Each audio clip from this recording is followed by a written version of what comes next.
Good morning students, welcome back. Here we are reading the chapter aldehyde ketones and carboxylic acid. तो इस chapter को दो sections में बांटा गया है.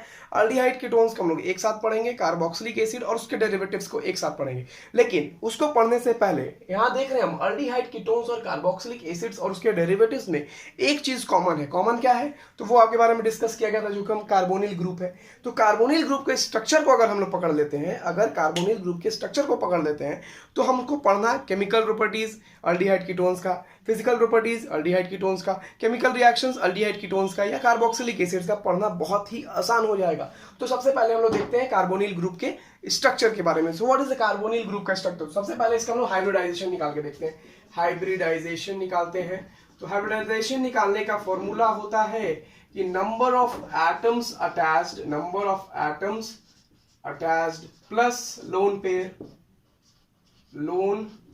Pair of electrons. तो अब आपके पास क्या है यहाँ पे? Number of attached. यहाँ पे कार्बोनिल ग्रुप के साथ देखते हैं तो 1 2 3 नंबर ऑफ अटैच्ड है तो 3 प्लस कर दीजिए. साथ में नंबर ऑफ लोन पेयर, तो कार्बन के ऊपर लोन पेयर कितना है? एक भी लोन पेयर नहीं है तो हो जाएगा 0. तो ये आपको दे देगा 3. अब याद कीजिए, अगर नंबर ऑफ हाइब्रिडाइजेशन में अगर नंबर 3 आता है, इसका मतलब क्या था? क्या हाइब्रिडाइजेशन? S एक आ जाता है और P का 2 ऑर्बिटल जाते हैं. यानी कि कार्बोनिल ग्रुप में हाइब्रिडाइजेशन क्या शो कर दिया? अब आपको sp2 हाइब्रिडाइजेशन शो कर दिया.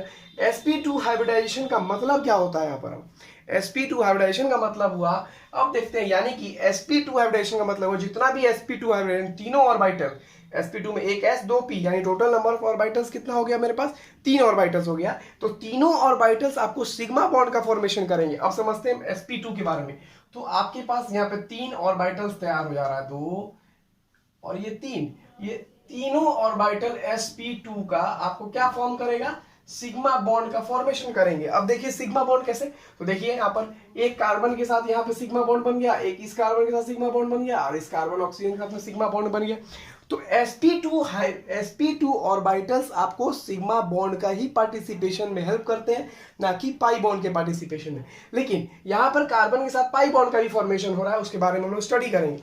sp2, अब इसका थोड़ा सा हम लोग डायग्राम बना के देखते हैं. अगर हम लोग डायग्राम से समझते हैं तो कार्बन है, कार्बन के साथ में एक सिग्मा बॉन्ड ऑक्सीजन के साथ बन रहा है और बाकी आपका डिपेंड करेगा. अब यहाँ पे आप क्या लेते हैं? अगर H लीजिएगा तो H के अनुसार उसका सिग्मा बॉन्ड का फॉर्मेशन होगा. अल्काइल ग्रुप लीजिएगा तो अल्काइल ग्रुप के अनुसार उसका बॉन्डिंग होगा. तो अब समझते हैं हम लोग कैसे स्ट्रक्चर की फॉर्मेशन होती है. यहाँ पर कार्बन है, कार्बन का एक ऑर्बिटल, एक sp हाइब्रिड ऑर्बिटल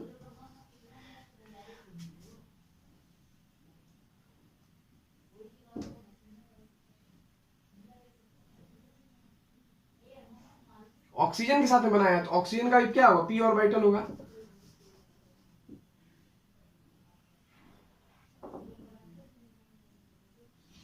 उसी तरीका से यहां पर एक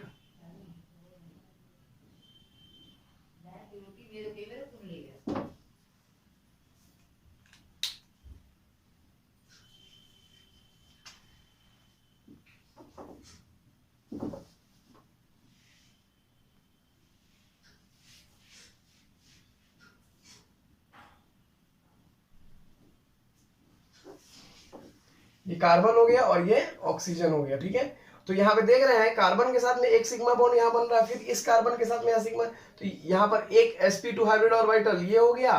sp2 का कितना हाइब्रिड ऑर्बिटल? 3 hybrid orbital. तो एक हाइब्रिड ऑर्बिटल ये हो गया, एक ये हो गया, एक ये हो गया और इसके साथ में भी सिग्मा बॉन्ड का फॉर्मेशन होगा. इसके साथ में भी सिग्मा बॉन्ड, ये भी सिग्मा बॉन्ड, ये जो बॉन्ड बना ये भी मेरा क्या हुआ?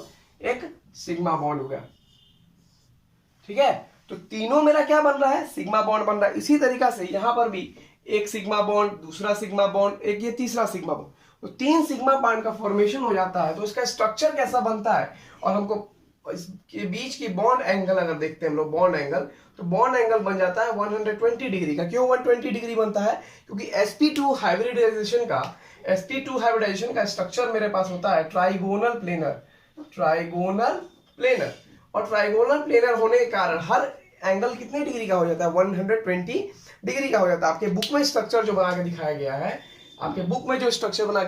है, वो ऐसा दिखाया गया है. कार्बन ऑक्सीजन के साथ में बॉन्ड बना दिया गया है और उसके साथ में यहाँ पर एंगल 120 डिग्री हो, ये भी 120 डिग्री.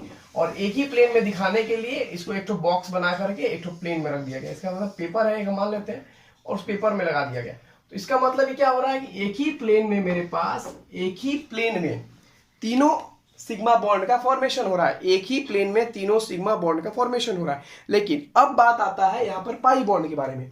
तो पाई बॉन्ड का जो फॉर्मेशन होता है, पाई बॉन्ड का जो फॉर्मेशन होता है, तो वो क्यों फॉर्म करता है? लेकिन यहाँ पर पी का कितना ऑर्बिटल है मेरे पास? sp2 हाइब्रिडेशन में पी का मेरे पास 2 ऑर्बिटल है, यानी कि px और py।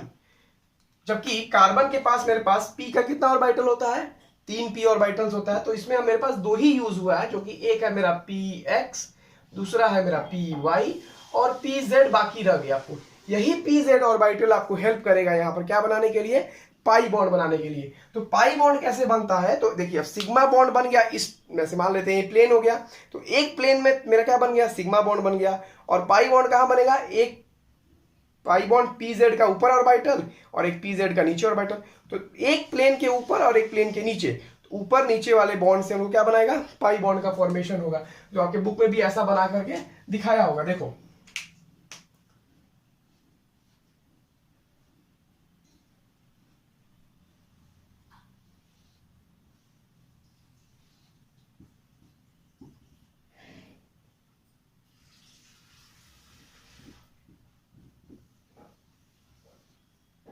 ये कार्बोनिल ग्रुप का स्ट्रक्चर बना के दिखा दिया गया। तो ऊपर प्लेन के ऊपर नीचे साइड वाइज ओवरलैपिंग होता है, प्लेन के ऊपर और एक प्लेन के नीचे, प्लेन के ऊपर ले लिया और प्लेन के नीचे ले लिया।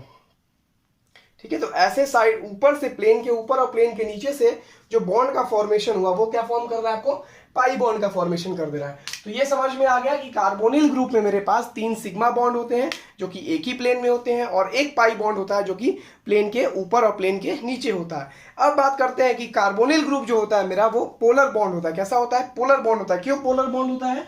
क्योंकि कार्बन और ऑक्सीजन की इलेक्ट्रोनिगेटिविटी में क्या है? डिफरेंस है।